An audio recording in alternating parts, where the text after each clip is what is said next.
Thank you, Mr. Chair. I've been in Congress now almost 4 years, but prior to that, I was on the municipal level for 8 years, and I was an aide for 16 years. So I've been in government long enough to know that it moves slowly, at a deliberate speed. And I'm a patient woman. But on the issue of climate change, we have run out of time. And now is not the time for anti-science, anti-environment culture wars. Now is the time for action to confront the climate crisis, because our community simply cannot afford to wait any longer. More and more individual lives are being impacted.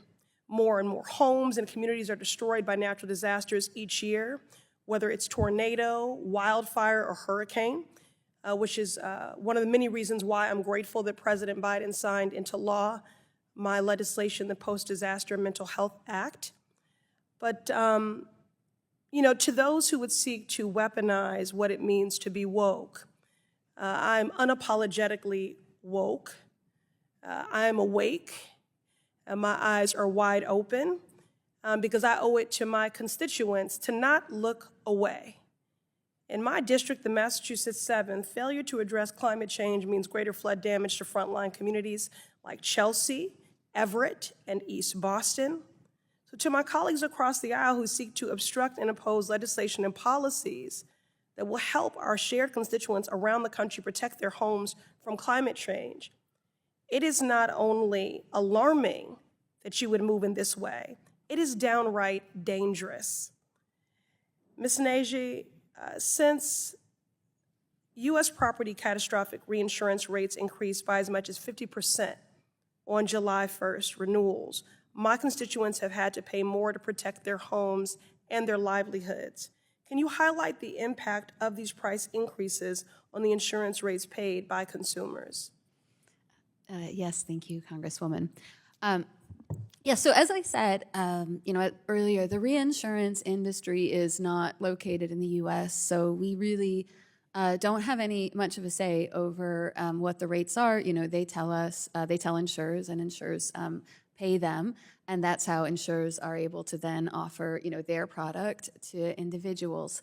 So the idea of having a public reinsurance option for states to opt into could be a really powerful incentive to truly limit development in some of the most disaster-prone areas, because while we can all agree that folks shouldn't be there, it's at the local level with, they're often more concerned about property tax revenue above everything else, and so you get this very short-sighted decision-making. I think that the federal government can do a lot more to support making our homes more energy efficient, new construction, having, things like induction stoves.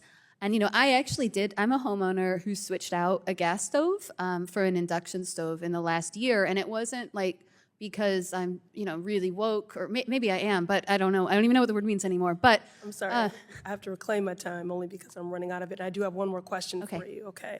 But I did want to say again on the issue of these price increases on insurance rates. These insurance premiums will rise for our constituents if insurance companies and their investors continue to bury their heads in the sand and fail to account for climate risks. We are already seeing a disturbing trend with some of the largest companies deciding to stop selling new policies and leaving people without insurance coverage at all. This is all clearly a result of climate change. It's not a question of whether it's going to happen, because it is already happening.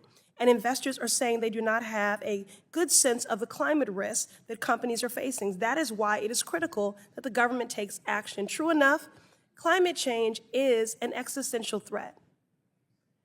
And I would argue so are the so-called leaders who deny that it is happening.